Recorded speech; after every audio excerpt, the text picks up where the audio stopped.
Jérémie, chapitre 48. Sur Moab. Ainsi parle l'Éternel des armées, le Dieu d'Israël. Malheur à Nebo, car elle est ravagée. Kirjataïm est confuse, elle est prise. Misgab est confuse, elle est brisée. Elle n'est plus la gloire de Moab. À Hesbon, on médite sa perte. Allons, exterminons-le du milieu des nations. Toi aussi, Madmen, tu seras détruite. L'épée marche derrière toi. Des cris partent des Coronaïm. C'est un ravage. C'est une grande détresse. Moab est brisé. Les petits font entendre leurs cris. Car on répand des pleurs à la montée de Lushit, et des cris de détresse retentissent à la descente de Coronaïm.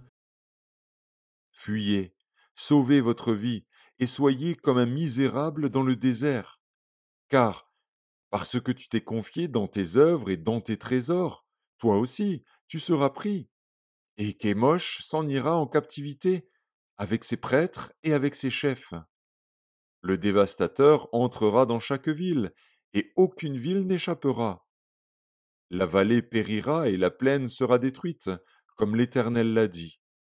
Donnez des ailes à Moab, et qu'il parte au vol. Ces villes seront réduites en désert, elles n'auront plus d'habitants. Maudit soit celui qui fait avec négligence l'œuvre de l'Éternel, maudit soit celui qui éloigne son épée du carnage. Moab était tranquille depuis sa jeunesse. Il reposait sur sa lie. Il n'était pas vidé d'un vase dans un autre, et il n'allait pas en captivité. Aussi son goût lui est resté, et son odeur ne s'est pas changée. C'est pourquoi voici, les jours viennent, dit l'Éternel, où je lui enverrai des gens qui le transvaseront. Ils videront ses vases, et feront sauter ses outres. Moab aura honte de Kémosh, comme la maison d'Israël a eu honte de Béthel, qui la remplissait de confiance. Comment pouvez-vous dire: Nous sommes de vaillants hommes, des soldats prêts à combattre? Moab est ravagé, ses villes montent en fumée, l'élite de sa jeunesse est égorgée, dit le roi, dont l'Éternel des armées est le nom. La ruine de Moab est près d'arriver, son malheur vient en grande hâte. Lamentez-vous sur lui, vous tous qui l'environnez, vous tous qui connaissez son nom. Dites, comment ce sceptre puissant a-t-il été brisé, ce bâton majestueux? Descends du séjour de la gloire, assieds-toi sur la terre desséchée, habitante, fille de Dibon. Car le dévastateur de Moab monte contre toi, il détruit tes forteresses. Tiens-toi sur le chemin, et regarde, habitante d'Aroër. Interroge le fuyard, le réchappé. Demande, qu'est-il arrivé? Moab est confus, car il est brisé. Poussez des gémissements et des cris. Publiez sur l'Arnon que Moab est ravagé.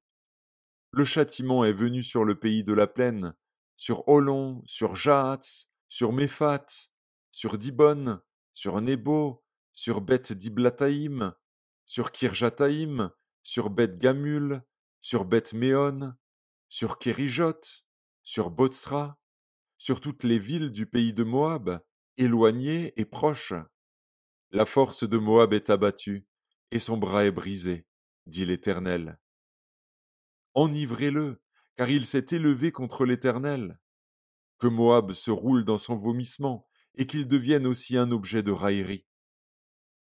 Israël n'a-t-il pas été pour toi un objet de raillerie?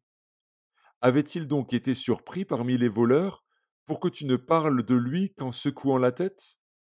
Abandonnez les villes, et demeurez dans les rochers, habitants de Moab. Soyez comme les colombes, qui font leur nid sur le flanc des cavernes.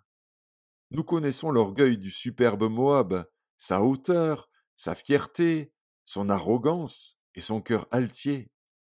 Je connais, dit l'Éternel, sa présomption et ses vains discours, et ses œuvres de néant.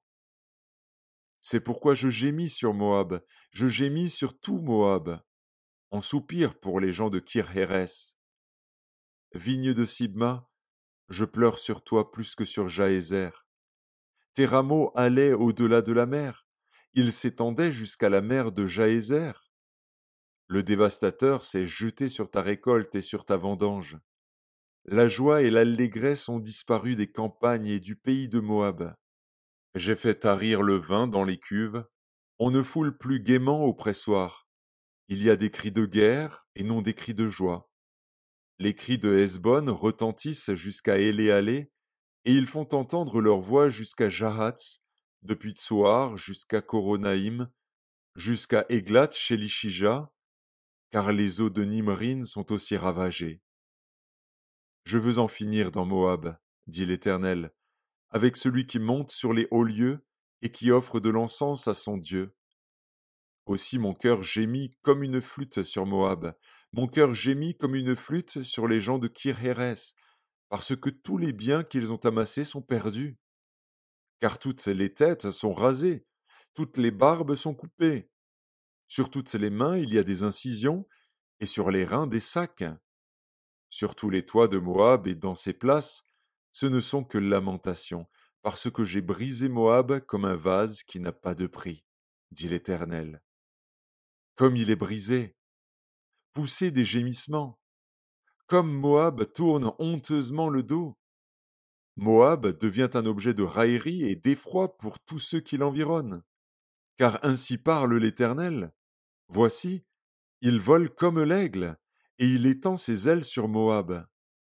Kérijot est prise, les forteresses sont emportées, et le cœur des héros de Moab est en ce jour comme le cœur d'une femme en travail. Moab sera exterminé, il cessera d'être un peuple, car il s'est élevé contre l'Éternel. La terreur, la fosse et le filet sont sur toi, habitant de Moab, dit l'Éternel. Celui qui fuit devant la terreur tombe dans la fosse, et celui qui remonte de la fosse se prend au filet. Car je fais venir sur lui, sur Moab, l'année de son châtiment, dit l'Éternel. À l'ombre de Hesbon, les fuyards s'arrêtent épuisés. Mais il sort un feu de Hesbon, une flamme du milieu de Sion. Elle dévore les flancs de Moab, et le sommet de la tête des fils du tumulte. Malheur à toi, Moab. Le peuple de Kémosh est perdu, car tes fils sont emmenés captifs, et tes filles captives. Mais je ramènerai les captifs de Moab, dans la suite des temps, dit l'Éternel. Tel est le jugement sur Moab.